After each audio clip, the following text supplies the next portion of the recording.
Hello students and welcome to your channel. Today I will teach you about question answers of chapter 3 Glimpse of Past. जो textual exercise के जो question answer हैं पहले उन पे आते हैं. Question number 1. Do you think the Indian princes were short sighted in their approach to the event of 1757. Answer है इसका है, क्वेश्चन का मतलब है कि जो इंडियन प्रिंस थे वो क्या वो दूरदृष्टि नहीं थी उनकी, मतलब क्या उनकी मतलब छोटी साइट थी, क्या वो छोटे लक्ष्य देख रहे थे, वो बड़े लक्ष्य को देख नहीं पा रहे थे. उनकी जो अप्रोच थी, जो जैसे इवेंट्स हुए थे 1757 में, उसमें जो उन्होंने अप्रोच अपनी या जिस तरीके से उन्हें अपने काम किए, तो क्या वो शॉर्ट साइटेडनेस नहीं थी? ऐसा क्या आप सोचते हैं, ये बताइए. तो आंसर है इसका yes, the Indian princes were short sighted in their approach. कि हाँ, जो इंडियन प्रिंस थे वो जो है शॉर्ट साइटेड थे अपनी अप्रोच में. शॉर्ट साइटेड वही मैंने जैसे आपको बताया कि जो दूर तक का नहीं देख सके. अभी आज का अगर मैं कोई काम करता हूँ तो मेरे आज के किए हुए इस काम से आने वाले समय पे क्या असर पड़ेगा, तो उसको बोलते हैं short sighted. They fought against each other with the help of British. तो वो एक दूसरे के साथ लड़ते थे ब्रिटिश का सहारा लेके. दस the British became the virtual ruler. तो इस तरीके से जो ब्रिटिश जो थे वो वर्चुअल रूलर बन गए हिंदुस्तान के. वर्चुअल रूलर वो होते हैं कि जैसे ताकत उनके हाथ में होती है बट सामने का जो चेहरा है वो कोई और होता है. ठीक है, इस तरीके से भाई सब कुछ, सारी पावर उनके हाथ में चली गई. Question number 2. How did the East Indian company subdue the Indian princes. तो इन्होंने ईस्ट इंडिया कंपनी ने जो इंडियन प्रिंसेस थे उनको कैसे सबड्यू करना स्टार्ट किया, मतलब कैसे उनसे ऊपर निकले वो. The East Indian company spread their wings in India to promote their trade. तो ईस्ट इंडियन कंपनी जो है इसने जो है इंडिया में अपने ट्रेड को प्रमोट करने के लिए अपने पंख फैलाने शुरू किए. They supported one Indian prince to fight the other. तो ये क्या करते थे कि एक प्रिंस को सहारा दे देते हैं दूसरे को ख़त्म करने के लिए, जिससे कि as a result power passed on to their hand. जो ताकत जो थी वो उनके हाथ में आ गई. क्वेश्चन नंबर 3 है. Quote the words used by Ram Mohan Roy to say that every religion teaches the same principles. तो उन शब्दों के बारे में बताइए जिसमें राम मोहन रॉय ने ये बताया था कि जो हर एक जो रिलीजन है वो एक जैसी ही बातें बताता है. आंसर है इसका the word of Ram Mohan Roy spoken to his wife were. तो जो राम मोहन राय ने अपनी वाइफ से ये शब्द कहे थे, cows are of different colour but the colour of their milk is same. तो गायें जो हैं वो चाहे अलग अलग कलर की हों पर उनका जो दूध होता है वो एक ही कलर का होता है, सफ़ेद. ये मैंने एक्स्ट्रा बताया आपको, सफ़ेद. ठीक है. Different teachers have different opinion but the essence of every religion is the same. तो जो डिफरेंट टीचर्स होते हैं, डिफरेंट धार्मिक गुरु होते हैं, या जो डिफरेंट धर्म होते हैं, उसमें चाहे अलग अलग टाइप की बातें हों, अलग अलग टाइप की खुशबू आती हो, पर अलग अलग टाइप से वो बोलते हों, हम लोग अलग अलग चीज़ों को मानते हैं, अलग अलग चीज़ों के तरीके से काम करते हैं, परंतु इसमें बोला गया है कि हर एक रिलीजन सेम होता है, सब धर्म एक समान होते हैं. तो क्वेश्चन नंबर 4 है. In what veg did the British officers exploit Indians. जो ब्रिटिश अफसर थे वो किस तरीके से हिंदुस्तानियों को एक्सप्लॉइट करते थे. आंसर है इसका the British rulers passed a resolution under which an Indian could be sent to jail without trial in a court. तो इसमें जो ब्रिटिश रूलर थे उन्होंने एक रेजोल्यूशन पास किया जिसमें कि एक हिंदुस्तानी को बिना कोर्ट में ट्रायल किए जेल भेजा जा सकता था. The goods manufactured in England were exempted from custom duty. और जो गुड्स थे, जो सामान इंग्लैंड में बन के आता था, उसके ऊपर कस्टम ड्यूटी हटा दी गई। कस्टम ड्यूटी बच्चों वो ड्यूटी होती है जो जब सामान विदेश से आता है ना, कोई भी सामान हम विदेश से मंगवाते हैं तो उसमें हमें कुछ पैसा कस्टम ड्यूटी के तौर पे देना होता है। जैसे कि कोई सामान आया, किसी ने मोटरसाइकिल मंगवाई है, आज के टाइम में भी अगर आप देखें तो कुछ लोग गाड़ियाँ मंगवाते हैं बाहर से, तो उस पर कस्टम ड्यूटी देनी पड़ती है। मतलब जो सरकारी खजाने में पैसा देना पड़ता है हिंदुस्तान में किसी चीज़ को अगर आपने बाहर से मंगाना है तो। इस तरीके से तो इन्होंने इंग्लैंड से जो भी सामान आता था उसके ऊपर से कस्टम ड्यूटी हटा दी। The officers prospered on the company's loot. और जो अफसर थे वो कंपनी की लूट के ऊपर बहुत एकदम अच्छे से प्रॉस्पर कर रहे थे, प्रगति कर रहे थे, तरक्की कर रहे थे। और जो private and there private business flourished. और जो उन अफसरों का या इनका जो भी प्राइवेट बिजनेस था वो बहुत अच्छे से चल रहा था। ठीक है बच्चों, अभी है नेम दीज पीपल। तो इन लोगों के नाम बताइए। Question number 1, the ruler who fought pitched battle against the British and died fighting. तो एक उस रूलर का नाम बताइए जिसने ब्रिटिश के साथ बहुत लड़ाई लड़ी और लड़ते लड़ते वो चले गए या डेथ हो गई उनकी। टीपू सुल्तान ऑफ मैसूर। तो जो टीपू सुल्तान है मैसूर के, वो हैं। क्वेश्चन नंबर 2 है the person who wanted to reform the society. तो एक ऐसा व्यक्ति जो सोसाइटी को चेंज करना चाहते थे, तो वो हैं राजा राम मोहन रॉय ऑफ बंगाल। राजा राम मोहन रॉय जो कि बंगाल से थे। क्वेश्चन नंबर 3 है the person who recommended the introduction of English education in India. तो वो कौन थे जिन्होंने इंग्लिश एजुकेशन को इंडिया में इंट्रोड्यूस किया? लॉर्ड मैकॉले जो थे, उन्होंने ऐसा कहा था कि इंग्लिश में एजुकेशन होनी चाहिए हिंदुस्तान के अंदर।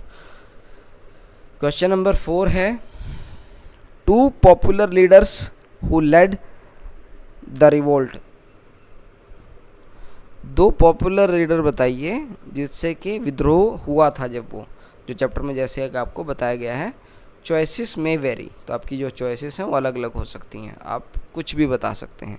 तो इसमें हम बता रहे हैं नाना साहिब पेशवा, कंवर सिंह और बेगम हज़रत महल। ठीक है बच्चों, इनके बारे में आप ज़्यादा जानकारी प्राप्त करेंगे खुद के लिए, वो आप गूगल में सर्च कर सकते हैं अपने आप। Mention the following two examples of social practices prevailing then. जो 2 सोशल प्रैक्टिस थी उस वक्त पे, उसके बारे में बताइए। एक तो थी अनटचेबिलिटी और दूसरी थी चाइल्ड मैरिज। अनटचेबिलिटी और चाइल्ड मैरिज, जो बचपन में शादी कर दी जाती थी वो, और अनटचेबिलिटी मतलब जो जातिवाद की भावना जो थी उस वक्त पे, वो चीज़। 2 oppressive policies of the British. तो 2 ऐसी जो बताइए ऑप्रेसिव, दबाने वाली पॉलिसीज़ ब्रिटिश की। The British masters allowed imports in India tax free, they ruined Indian cottage industry. तो उन्होंने क्या किया? ब्रिटिश जो थे उन्होंने इंपोर्ट, जैसे मैंने बताया आपको, जो भी सामान आ रहा था इंग्लैंड वगैरह से, उसे फ्री कर दिया। उसके ऊपर कोई भी ड्यूटी नहीं थी, सब कुछ फ्री कर दिया गया, टैक्स फ्री कर दिया गया उसको। और उन्होंने इंडिया की जो कॉटेज इंडस्ट्री थी उसको तबाह कर दिया।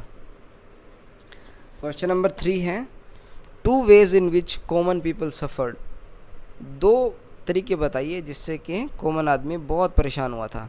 तो एक तो है फार्मर वर टैक्स्ड हैवीली। तो जो किसान थे उन पे बहुत भारी भारी टैक्स लगा दिए। And the thumbs of skilled workers were cut. तो जो स्किल्ड वर्कर थे उनके अंगूठे काट दिए थे अंग्रेजों ने। क्वेश्चन नंबर 4 है 4 reason for the discontent that led to the war 1857 war of independence. तो 4 ऐसे कारण बताइए जिससे कि 1857 में जो विद्रोह हुआ था, जो लड़ाई हुई थी स्वतंत्रता की हमारी, वो जो पहली लड़ाई कही जाती है, क्यों हुई थी? Santhals who lost their land become desperate and they revolted. तो सेंथल्स कौन होते हैं? सेंथल्स होते हैं इन्फ्लुएंशियल पीपल्स, या फिर जो ज़मींदार टाइप के आदमी थे, उनकी जो ज़मीनें छीन ली थी अंग्रेज़ों ने इनकी जो ज़मीनें खरीदी थी, तो ये वापस लेने के लिए डेस्परेट थे। एक तो इन्होंने रिवोल्ट किया। द सिपाही in English army were paid much less than the white soldiers. तो जो सिपाही थे हमारे हिंदुस्तानी, जो भाई हमारे हिंदुस्तानी फ़ौजी या पुलिस में जो भी थे अंग्रेज़ों के टाइम पे आर्मी में, उनको कम पैसे दिए जाते थे गोरे सिपाहियों की तुलना में। तो जो ब्रिटिश सोल्जर्स थे उनकी तनख्वाह ज़्यादा थी, और जो इंडियंस थे उनको कम पैसा मिलता था। सो दे वर डिसकंटेंटेड एंड एंग्री। तो वो बहुत ही वो इस चीज़ से हताहत थे और गुस्सा थे। डिसकंटेंटेड का आप अर्थ ढूंढेंगे खुद से गूगल में या डिक्शनरी में, ठीक है बच्चों। तो तीसरा है the Brahmins were furious when they came to know that the bullets they had to bite contained cow fat and pig fat। तो क्या था, जो ब्राह्मण थे उस वक्त में सेना के अंदर, उन्हें जब पता लगा कि क्यों उस टाइम पे जैसे पिस्टल के अंदर वो लोड करते थे उसको, तो उन्हें वो काटना पड़ता था, कारतूस काटना पड़ता था, और उसमें गाय की चर्बी इस्तेमाल की जाती थी और सूअर की चर्बी भी। तो इसलिए वो भी गुस्से में थे। और चौथा है मैनी लैंडलॉर्ड्स वर सोर because the British policies deprived them of their land and state. तो वही है, जो लैंडलॉर्ड्स थे काफ़ी, जो भी लैंडलॉर्ड थे उस टाइम पे, तो वो भी काफ़ी गुस्से में थे, क्योंकि ब्रिटिश ने ऐसी पॉलिसीज़ बना दी थी जिससे कि ना उनकी जो ज़मीन जायदाद है वो उनसे अलग हो गई या छीन लिया एक तरीके से, वो उस के ऊपर काम नहीं कर पाते थे। तो अब हैं short answer type questions. Question number 1 है what did the East India Company do to overpower Indian princes. तो Indian princes were always engaged in fighting with one another. तो जो इंडियन प्रिंस थे, ये राजा हुआ करते थे उस टाइम के, ये आपस में लड़ते रहते थे। The rivalry paved the way for East India company to overpower Indian princes. तो क्या हुआ, जो ये राइवलरी थी इसने एक रास्ता खोल दिया ईस्ट इंडिया कंपनी के लिए हिंदुस्तान पे कब्जा करने के लिए। Who was Tipu Sultan, what happen to him. Who was Tipu Sultan, what happen to him. Tipu Sultan कौन था और उसे क्या हुआ था? Tipu Sultan was a far seeing ruler of Mysore. तो टीपू सुल्तान जो था वो बहुत दूर दृष्टिवादी मैसूर का राजा था। He was dead against the British and other policies. He fought them till he died fighting.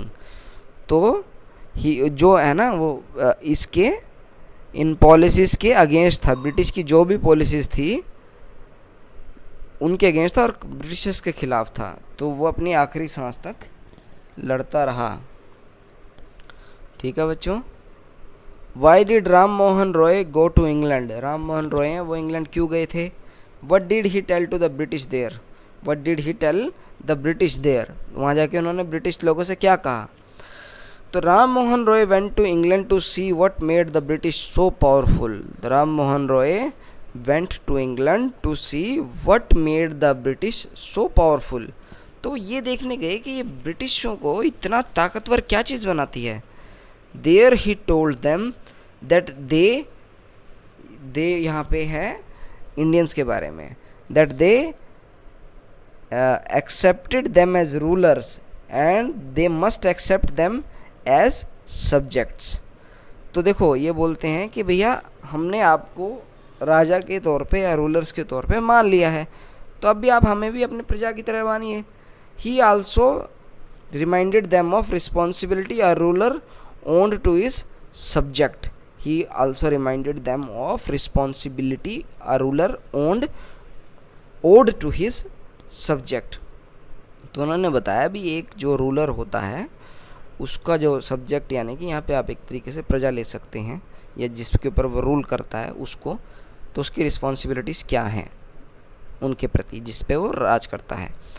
Question number 4 है what was regulation 3 in 1818 the British had passed regulation 3। तो 1818 में ब्रिटिशर्स ने रेगुलेशन 3 पास की थी। Under this regulation N Indian could B gelled without trial in the court. तो एक किसी भी इंडियन को उठा के जेल में डाल सकते थे बिना कोर्ट में ले जाए। What did Macaulay suggest in 1835 में मैकॉले ने क्या सजेस्ट किया? An Englishman Macaulay suggested that Indians should be taught through the English language. तो इंग्लिशमैन मैकॉले ने क्या कहा? उसने ये कहा कि जो इंडियंस हैं इनको अंग्रेज़ी में पढ़ाओ, इनकी जो एजुकेशन है वो इंग्लिश में पढ़ानी है। लॉन्ग आंसर टाइप क्वेश्चन है आगे। Question number 1 how did British east India company eventually become the ruler of India. तो इंडिया की ईस्ट इंडिया कंपनी जो थी ब्रिटिशर्स की, वो हिंदुस्तान की रूलर कैसे बन गई? What tactics did they adopt to expand their empire. तो ये लोग ने क्या टैक्टिक्स अपनाई अपने साम्राज्य को बढ़ाने के लिए? The British came to India as traders. तो जो ब्रिटिश हैं वो इंडिया जब आए थे वो एक ट्रेडर की तरह आए थे। Their chief motive was to make a fortune. और उनका मेन मोटिव क्या था? पैसा बनाना। But they needed political power to carry on their trade. और उनको पॉलिटिकल पावर की ज़रूरत थी अपना ट्रेड चालू रखने के लिए। They imposed heavy taxes on the peasants. तो जो वर्कर्स थे या जो आम आदमी थे उनके ऊपर उन्होंने बहुत हैवी टैक्स लगा दिए। Indian government goods lost their demand because the market was flooded with imported English goods. Indian goods जो थे लॉस्ट देयर डिमांड, उनकी डिमांड ख़त्म हो गई थी क्योंकि मार्केट में जो इंग्लिश जो इंपोर्ट किए गए थे, इंग्लैंड से मंगाए गए सामान थे, उनकी बाढ़ सी आ गई थी। These goods did not have to pay import duty. इन गुड्स को इम्पोर्ट ड्यूटी देने की ज़रूरत ही नहीं थी। The British in this way ruined the skilled Indians. और इस तरीके से ब्रिटिश ने जो इंडियंस थे, स्किल्ड इंडियंस थे, उनकी बर्बाद कर दिया उन्हें बिल्कुल। दे डिथ्रोन्ड द इंडियन रूलर्स। और जो राजा थे, रूलर्स थे, उनको हटा दिया गद्दी से। And took advantage of their rivalries. और जो उनकी आपस में लड़ाइयाँ थी राजाओं की, उसका फ़ायदा उठाया उन्होंने। Slowly and steadily they spread their empire all over India.